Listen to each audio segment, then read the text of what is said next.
हरे जय जय राम कृष्ण हरे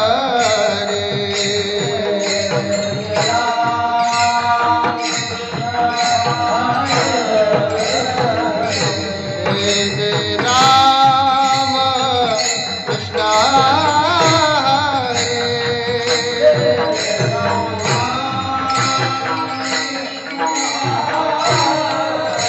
हरे जय जय राम कृष्ण हरे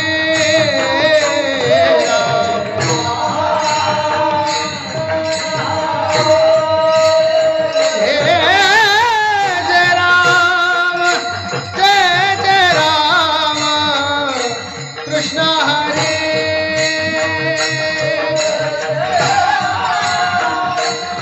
खड़े खड़े हाँ हाँ हरे जय जय राम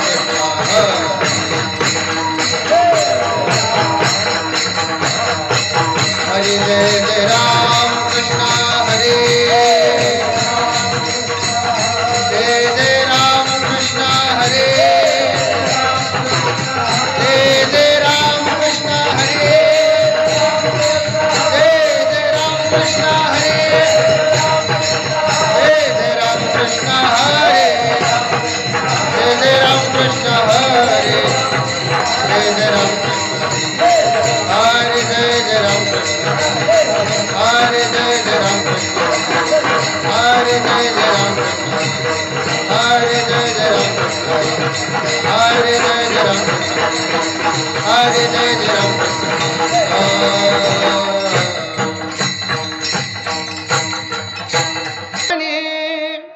सुख झाले वो साजनी सोहा विठ्ठल बरवा सोहा माधव बरवा सोहा माधव बरवा सोहा माधव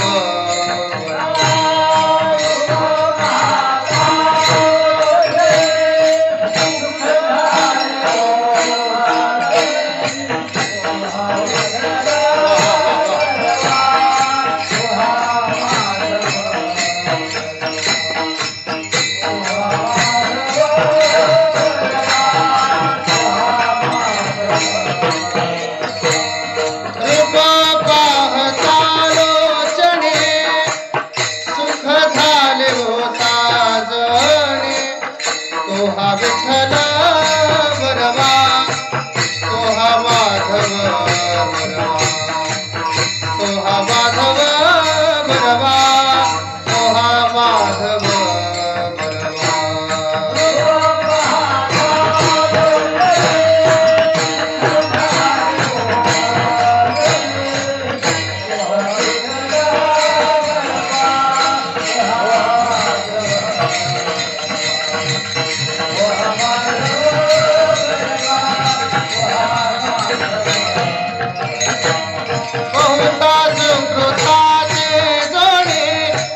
म्हणून विठ्ठल आवडे सोहा विठ्ठल बरवा सोहा माधव बरवा सोहा विठ्ठल बरवा सोहा माधव बरवा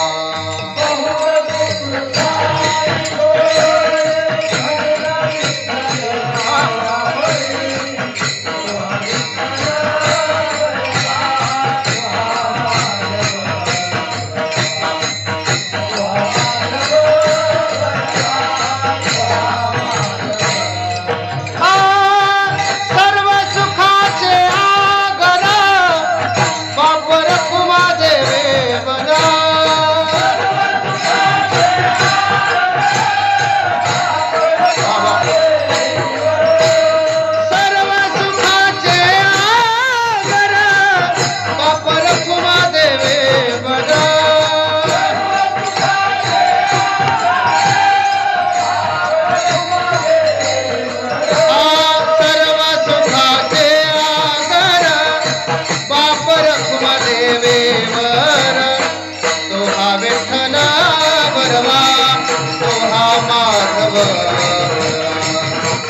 हा माधव बरवा तो हा माधव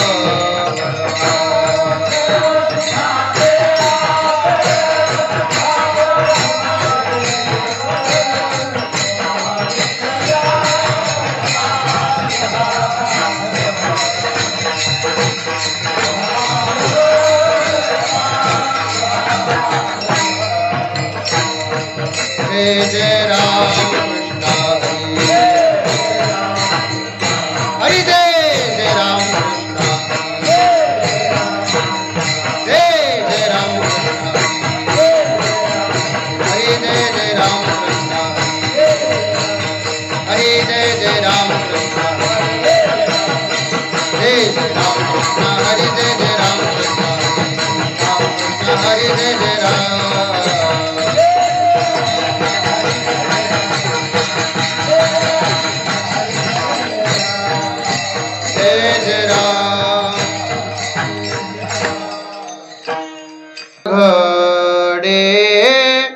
मोक्ष सायुजता जोडे मोक्ष सायुजता जोडे मोक्ष सायुजता जोडे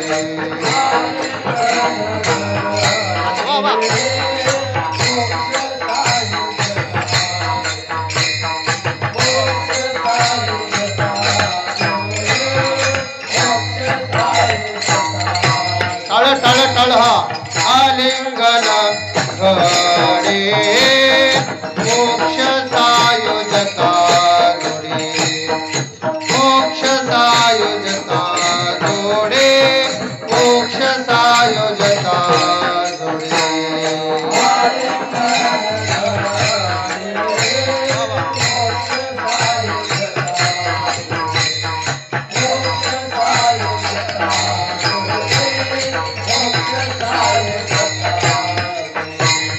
ऐसा संतांचा महिमा ऐसा संतांचा महिमा ऐसा संतांचा महिमा झाले बोलायाची सीमा झाले बोलायाची सीमा ऐसा संतांचा महिमा झाले बोलायाची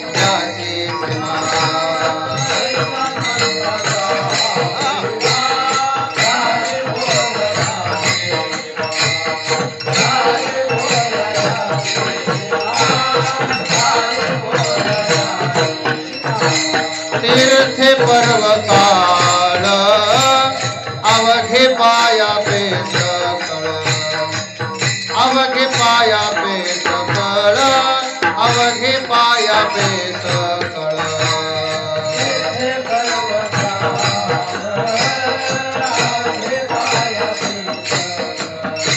टाळ टाळ हा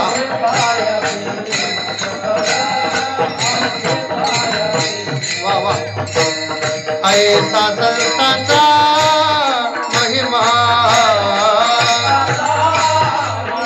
ऐसा संतांचा महिमा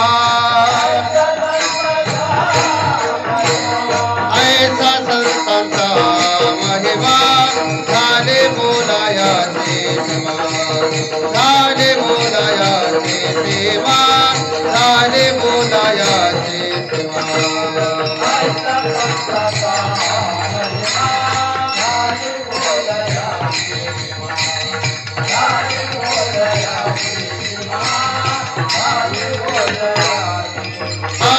तुका म्हणे देवा त्यांचे केले पावे सेवा त्यांचे केले पावे सेवा तुका म्हणे देवा त्यांचे केले पावे सेवा